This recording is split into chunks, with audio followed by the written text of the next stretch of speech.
Hi മക്കൾസ്, welcome back to NVD class. നമ്മൾ discuss ചെയ്തിരിക്കുന്ന ചാപ്റ്റർ കറണ്ട് ഇലക്ട്രിസിറ്റി. അപ്പോൾ കഴിഞ്ഞ വീഡിയോയിൽ നമ്മൾ ഓംസ് ലോ, അതേപോലെ തന്നെ റെസിസ്റ്റൻസ്, റെസിസ്റ്റിവിറ്റി, അതേപോലെ കണ്ടക്റ്റൻസ്, കണ്ടക്ടിവിറ്റി, അങ്ങനെയുള്ള ഇമ്പോർട്ടൻ്റ് ആയിട്ടുള്ള ടോപ്പിക്സ് ഒക്കെ കവർ ചെയ്തിട്ടുണ്ടായിരുന്നു. അപ്പോൾ ആ ടോപ്പിക്സ് കണ്ടിട്ട് ഈ ഒരു വീഡിയോ കാണാൻ ശ്രമിക്കുക.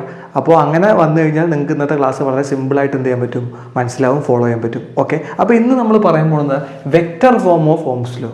അപ്പോൾ ഓംസ് ലോ നമ്മൾ പഠിച്ചിട്ടുണ്ടായിരുന്നു V proportional to I. Proportionality ഒഴിവാക്കുമ്പോൾ നമുക്കൊരു കോൺസ്റ്റന്റ് കിട്ടും V = IR. അപ്പോൾ ആ V = IR നമ്മൾ എന്ത് ഫോമിലേക്ക് മാറ്റുകയാണ്? വെക്റ്റർ ഫോമിലേക്ക് മാറ്റുകയാണ്. ഇത് എക്സാമിന് ചോദിക്കാറുണ്ട്, vector form of Ohm's law എന്താണെന്നുള്ളത്. അപ്പോൾ അതിന് വേണ്ടിയിട്ട് നമ്മൾ ഓംസ് ലോൻ്റെ ഇക്വേഷൻ എടുക്കുകയാണ്.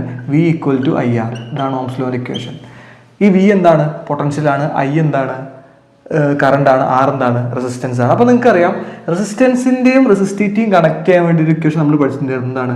R = ρL/A. ഇതെല്ലാവർക്കും അറിയാം. പിന്നെ അതേപോലെ പൊട്ടൻഷ്യലിൻ്റെ ഇക്വേഷൻ നിങ്ങൾക്ക് അറിയാം. V = electric field into length. ഈ രണ്ട് ഇക്വേഷൻ നിങ്ങൾക്ക് രണ്ടുപേർക്കും അറിയാം. അപ്പോൾ നമ്മൾ ഈ രണ്ട് ഇക്വേഷൻ ഉപയോഗിച്ചിട്ട് ഇതിനകത്ത് കൊണ്ടേ സബ്സ്റ്റിറ്റ്യൂട്ട് ചെയ്യാണ്. അപ്പോൾ വിൻ്റെ സ്ഥലത്ത് ഞാൻ എന്ത് കൊടുക്കുകയാണ്? E × L എന്ന് കൊടുക്കുകയാണ്. അതേപോലെ തന്നെ ആറിൻ്റെ സ്ഥലത്ത് ഞാൻ എന്ത് കൊടുക്കുകയാണ്? ρL/A എന്ന് കൊടുക്കുകയാണ്. അപ്പോൾ I × ρL/A. ഓക്കെ അല്ലേ? അപ്പോൾ എനിക്ക് എന്ത് ചെയ്യാം? ഈ എല്ലും എന്ത് ചെയ്യാൻ പറ്റും? വെട്ടിക്കളയാൻ പറ്റും. അപ്പോൾ നമ്മുടെ ഇക്വേഷൻ എന്തായി? E = I / A × ρ. ഇതെന്താണ്? I / A. ഇത് നമ്മൾ പഠിച്ചിട്ടുണ്ടല്ലോ. I / A. I / A എന്ന് പറഞ്ഞാൽ കറണ്ട് ഡെൻസിറ്റിയാണ്. I/A = എന്താണ്? കറണ്ട് ഡെൻസിറ്റി എന്താണ്? J ആണ്. അതൊരു വെക്ടറാണ്. അതേപോലെ ഇയും വെക്ടറാണ്. അപ്പോൾ ഇതെന്താണ്? J ആണ്. അപ്പോൾ നമ്മുടെ ഇക്വേഷൻ എന്തായി? E = J ρ എന്ന് എഴുതാം. ഇത് റോ അല്ല, J എന്താണ്? വെക്ടറാണ്. അതേപോലെ E എന്താണ്? വെക്ടറാണ്. സോ ഇതാണ് എന്ത്? ഓംസ് ലോൻ്റെ വെക്ടർ ഫോം. എന്ന് വേണമെങ്കിൽ ഈ റോനെ ഇങ്ങോട്ട് എഴുതാം. അപ്പോൾ E = ρJ. ഇയും വെക്ടറാണ്, ജെയും വെക്ടറാണ്. ഇതാണ് വെക്ടർ ഫോം, ഒന്നാമത്തെ ഇക്വേഷൻ, വെക്ടർ ഫോം ഓംസ് ലോൻ്റെ. ഇനി ഒരു ഇക്വേഷൻ കൂടെ ഉണ്ട്. എന്താണെന്ന് വെച്ചാൽ ഞാൻ എന്ത് ചെയ്യാണ്? ഈ റോനെ അങ്ങ് താഴ്ത്തുകൊണ്ടിരിക്കുക. അപ്പോൾ നമുക്ക് ഇങ്ങനെ എഴുതിക്കൂടെ? E / ρ = J എന്ന് എഴുതിക്കൂടെ? പ്രശ്നമുണ്ടോ? ഇല്ലല്ലോ. E / ρ = J. എനിക്കിതിനെ എങ്ങനെ എഴുതാൻ പറ്റുമോ? E × 1/ρ = J.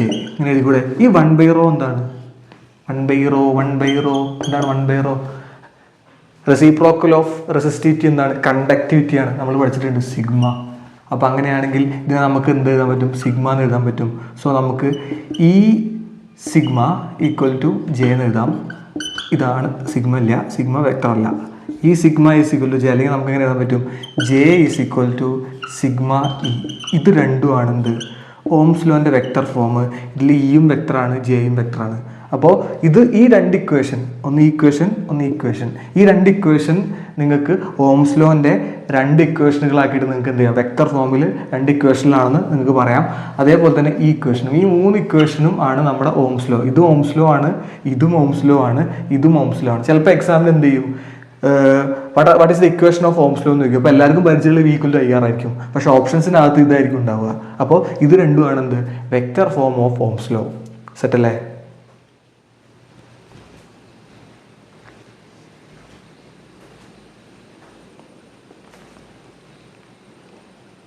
ഓക്കെ, ഇനി നമുക്ക് പറയാനുള്ളത് ഡിഫറെൻറ്റ് ടൈപ്സ് ഓഫ് കണ്ടക്ടേഴ്സ് ആണ്. ഒന്ന് നോൺ ഓമിക് കണ്ടക്ടേഴ്സും ohmic കണ്ടക്ടേഴ്സും.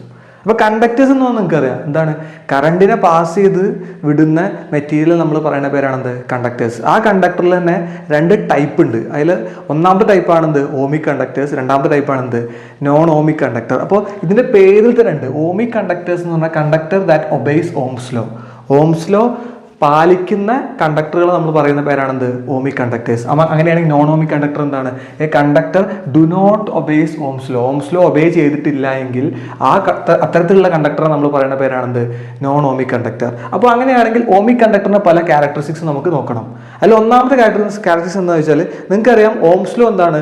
Voltage proportional to current എന്നാണ്, അല്ലേ? അപ്പം അങ്ങനെയാണെങ്കിൽ ഓമിക് കണ്ടക്ടറിന്റെ മറ്റൊരു സ്വഭാവം എന്താണെന്ന് വെച്ചാൽ the current through it is proportional at constant temperature, proportional to voltage at constant temperature. എന്ന് വെച്ചാൽ ഓംസ് ലോ ഒബേ ചെയ്യാന്ന് പറഞ്ഞാൽ എന്താണ്? V പ്രൊപ്പോർഷണൽ ടു I ആവുമല്ലേ? V പ്രൊപ്പോർഷണൽ ടു I ആയിക്കഴിഞ്ഞാൽ അതായിരിക്കും എന്ത് ഓമിക് കണ്ടക്ടേഴ്സ്. അതിനെല്ലാം ഓംസ് ലോ ഒബേ ചെയ്യാന്ന് പറഞ്ഞു കഴിഞ്ഞാൽ അത് ഒരു കണ്ടീഷൻ ഉണ്ട്, എന്താണ് കോൺസ്റ്റന്റ് ടെമ്പറേച്ചറിലായിരിക്കും. പിന്നെ അടുത്ത പോയിന്റ് എന്ന് വെച്ചാൽ റെസിസ്റ്റൻസ് കോൺസ്റ്റന്റ് ആയിരിക്കും ത്രൂ ഔട്ട് എന്ന് വെച്ചാൽ നമ്മൾ കോൺസ്റ്റന്റ് ടെമ്പറേച്ചറിലാണ് ഓംസ് ലോ ഒബേ ചെയ്യുക. അപ്പോൾ അങ്ങനെ കോൺസ്റ്റന്റ് ടെമ്പറേച്ചർ എടുക്കുമ്പോൾ റെസിസ്റ്റൻസ് എന്തായിരിക്കും, കോൺസ്റ്റന്റ് ആയിരിക്കും. പിന്നെ അടുത്തെന്താണ് VI graph should be straight line എന്ന് വെച്ചാൽ ഓംസ് ലോ ഒബേ ചെയ്യുന്ന ഓമിക് കണ്ടക്ടറിന്റെ VI ഗ്രാഫ് വരച്ചു കഴിഞ്ഞാൽ അതൊക്കെ എന്തായിരിക്കും എപ്പോഴും സ്ട്രൈറ്റ് ലൈൻ ആയിരിക്കും. നമ്മൾ പറഞ്ഞിട്ടുണ്ടായിരുന്നു ഈ ഗ്രാഫ്.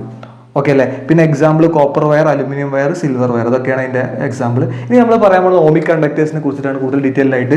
അപ്പോൾ ഓമിക് കണ്ടക്ടർ എന്ന് പറഞ്ഞു കഴിഞ്ഞാൽ ഓംസ് ലോ ഒബേ ചെയ്യില്ല. അപ്പോൾ അവിടെ എന്താണ്, the current is not proportional to voltage എന്ന് വെച്ചാൽ കറണ്ട് വോൾട്ടേജിന് പ്രൊപ്പോർഷണൽ ആണെന്ന് വെച്ചാൽ കറണ്ട് കൂടുന്നതിനനുസരിച്ച് അതേ പ്രൊപ്പോർഷണാലിറ്റിയിൽ എന്ത് ചെയ്യണമെന്നില്ല, വോൾട്ടേജ് ചിലപ്പോൾ ഡ്രാസ്റ്റിക്കലായിട്ട് കൂടും, ചിലപ്പോൾ കുറയുകയൊക്കെ ചെയ്യും. അപ്പോൾ അതിനാണ് നമ്മൾ എന്ത് പറയുക, നോൺ ഓമിക് കണ്ടക്ടേഴ്സിന്റെ മറ്റൊരു ക്യാരക്ടറിസ്റ്റിക്സ് ആയിട്ട് പറയാം. പിന്നെ റെസിസ്റ്റൻസ് വേരിയബിൾ ആണ് എന്ന് വെച്ചാൽ റെസിസ്റ്റൻസ് മാറിക്കൊണ്ടിരിക്കും. കാരണം ഇതേപോലെയല്ല, റെസിസ്റ്റൻസ് എന്ത് ചെയ്യും, മാറിക്കൊണ്ടിരിക്കും. ഓക്കെ. പിന്നെ VI ഗ്രാഫ് എന്തല്ല, സ്ട്രൈറ്റ് ലൈൻ ആവണമെന്നില്ല. ഓമിക് കണ്ടക്ടേഴ്സിന്റെ VI ഗ്രാഫ് എന്താവണമെന്നില്ല, സ്ട്രൈറ്റ് ലൈൻ ഇതുപോലെയൊക്കെ കിട്ടുക. ഇത് നമ്മുടെ ഡയോഡിന്റെ ഒരു VI ഗ്രാഫാണ്. അതിൽ ചെറിയ വ്യത്യാസമുണ്ട്. V X ആക്സിസിലാണ് വരച്ചിട്ടുള്ള, I Y ആക്സിസിലാണ്. തിരിച്ചും എഴുതാം. ഇങ്ങനെ നമ്മൾ ഇവിടെ വരച്ച പോലെയും വരയ്ക്കാം, എങ്ങനെ വേണമെങ്കിലും വരയ്ക്കാം. അപ്പോൾ ഇവിടെ നോക്കിയാൽ നിങ്ങൾക്ക് മനസ്സിലാവും ഇത് സ്ട്രൈറ്റ് ലൈൻ ഒന്നുമല്ല, കർവ്ഡാ. നെഗറ്റീവ് വാല്യൂ ഒക്കെ ഉണ്ട്, കാരണം വോൾട്ടേജിന് ഇവിടെ നെഗറ്റീവ് വാല്യൂ ഒക്കെ ഉണ്ട്, താഴത്തേക്ക് വരുന്നുണ്ട്. സോ അതിന് ഉദാഹരണമാണ് എന്ത്, ഡയോഡ്, LED, ട്രാൻസിസ്റ്റർ. ഇതൊക്കെയാണ് എന്തിൻ്റെ ഉദാഹരണം, നോൺ ഓമിക് കണ്ടക്ടേഴ്സിന്റെ ഉദാഹരണം. അപ്പോൾ സിമ്പിളായിട്ട് പറയുകയാണെങ്കിൽ ഓംസ് ലോ ഒബേ ചെയ്യുന്ന പിന്നെ കണ്ടക്ടർ നമ്മൾ എന്ത് പറയും, ഓമിക് കണ്ടക്ടേഴ്സ് എന്ന് പറയും. ഓംസ് ലോ ഒബേ ചെയ്യാത്ത കണ്ടക്ടർ നമ്മൾ എന്ത് പറയും, നോൺ ഓമിക് കണ്ടക്ടർ എന്ന് പറയും. അപ്പോൾ അതൊന്ന് മനസ്സിലാക്കി വെക്കുക. പരീക്ഷയ്ക്ക് ചിലപ്പം what are the difference between ohmic conductor and non ohmic conductor എന്ന് വെച്ച് കഴിഞ്ഞാൽ നിങ്ങൾ ഈ ഡിഫറൻസ് ഇതുപോലെ അങ്ങ് എഴുതി വെച്ചാൽ മതി. ഓക്കെ അല്ലേ?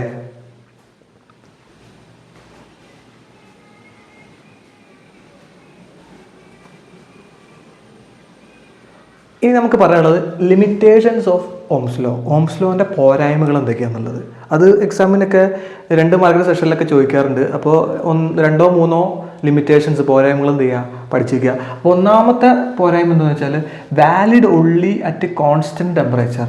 If the temperature changes the resistance of the conductor changes എന്ന് വെച്ചാൽ ഓംസ് ലോ വാലിഡ് ആവണമെങ്കിൽ അവിടെ കണ്ടീഷൻ എന്താണ്, കോൺസ്റ്റന്റ് ടെമ്പറേച്ചർ ആവണം എന്നുള്ളതാണ്. കോൺസ്റ്റന്റ് ടെമ്പറേച്ചർ അല്ലാതെ ടെമ്പറേച്ചർ വേരി ചെയ്ത് കഴിഞ്ഞാൽ നമ്മൾ നേരത്തെ പറഞ്ഞ പോലെ ഓംസ് ലോ എന്തല്ല, വാലിഡ് അല്ല. അപ്പോൾ അതാണ് ഒന്നാമത്തെ പോരായ്മ. അപ്പോൾ ഇത് എന്തുകൊണ്ട് സംഭവിക്കുന്നു എന്നുള്ളത് ഓംസ് ലോക്ക് കൃത്യമായിട്ട് എന്ത് ചെയ്യാൻ പറ്റിയില്ല, എക്സ്പ്ലെയിൻ ചെയ്യാൻ പറ്റിയില്ല. അതാണ് ഒന്നാമത്തെ പോരായ്മ.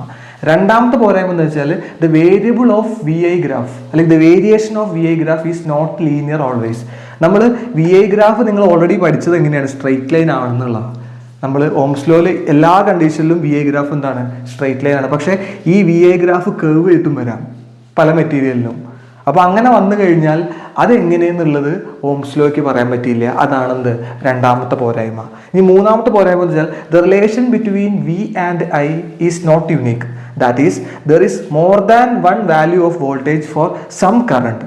എന്ന് വെച്ചാൽ നമ്മൾ VI ഗ്രാഫ് വരയ്ക്കുകയാണെങ്കിൽ, ഇപ്പോൾ ഒരു ഉദാഹരണം പറയുകയാണെങ്കിൽ ഗാലിയം ആഴ്സനിക് എന്ന മെറ്റീരിയൽ എടുത്തിട്ട് അതിൻ്റെ Vയും Iയും നമ്മൾ മെഷർ ചെയ്തുകൊണ്ട് ഒരു ഗ്രാഫ് പ്ലോട്ട് ചെയ്താൽ ഇങ്ങനെയാണ് കിട്ടുക. ഇങ്ങനെ കിട്ടിക്കഴിഞ്ഞാൽ നിങ്ങൾക്ക് ഒരു കാര്യം മനസ്സിലാക്കാൻ പറ്റും, ഇവിടെ Vയും ഉണ്ട് Iയും ഉണ്ട്. അപ്പോൾ ഇവിടെ നോക്കൂ, ഈ ഒരു പെർട്ടിക്കുലർ I1 എന്ന ഒരു കറണ്ട്, ആ കറണ്ടിൽ നിങ്ങൾ നോക്കിയേ ഒരു V1 ഉണ്ട്, ഇതാ ഒരു V2 ഉണ്ട്, ഒരു V3 ഉണ്ട്, എന്ന് വെച്ചാൽ സെയിം കറണ്ടിൽ ഡിഫറെൻറ്റ് ടൈപ്സ് ഓഫ് വോൾട്ടേജസ് ഉണ്ട്. അത് എങ്ങനെ വന്നു എന്നുള്ളത് ആർക്ക് എക്സ്പ്ലെയിൻ ചെയ്യാൻ കഴിഞ്ഞില്ല, ഓംസ് ലോക്ക് എക്സ്പ്ലെയിൻ ചെയ്യാൻ പറ്റിയില്ല. അതാണെന്ത്, മൂന്നാമത്തെ പോരായ്മ. ഇനി ഒരു പോരായ്മ കൂടെ ഉണ്ട്, the relation between V and I depends on sign of V. എന്ന് വെച്ചാൽ Vയും Iന്റെ റിലേഷൻ ഗ്രാഫിലൊക്കെ നമുക്ക് വരയ്ക്കാം. ഇതേപോലത്തെ ഒരു ഗ്രാഫ്, അത് എന്തിനെ ഡിപ്പെൻഡ് ചെയ്യുന്നുണ്ട്, സൈൻ ഓഫ് V. ഇവിടെ നോക്ക്, V നെഗറ്റീവ് ആകുമ്പോൾ കണ്ട താഴത്തേക്കാണ് വരുന്നത്, നെഗറ്റീവ് ആവുന്നുണ്ട് കറണ്ട്. V പോസിറ്റീവ് ആകുമ്പോൾ കറണ്ട് എന്ത് ചെയ്യുന്നുണ്ട്, പോസിറ്റീവ് ആവുന്നുണ്ട്. സോ ഈ ഒരു കണ്ടീഷൻ എങ്ങനെ വന്നു എന്നുള്ളത് ആർക്ക് എക്സ്പ്ലെയിൻ ചെയ്യാൻ കഴിഞ്ഞില്ല, ഓംസ് ലോക്ക് എക്സ്പ്ലെയിൻ ചെയ്യാൻ കഴിഞ്ഞില്ല. അപ്പോൾ ഇത്രയുമാണ് 4 limitations of Ohm's law. So ഈ ഒരു ഭാഗത്തോടു കൂടെ ഞാൻ എന്ത് ചെയ്യാണ്, ഇന്നത്തെ ഈ ഒരു വീഡിയോ എന്ത് ചെയ്യാണ്, അവസാനിപ്പിക്കുകയാണ്. അപ്പോൾ നന്നായിട്ട് പഠിക്കുക. All the best.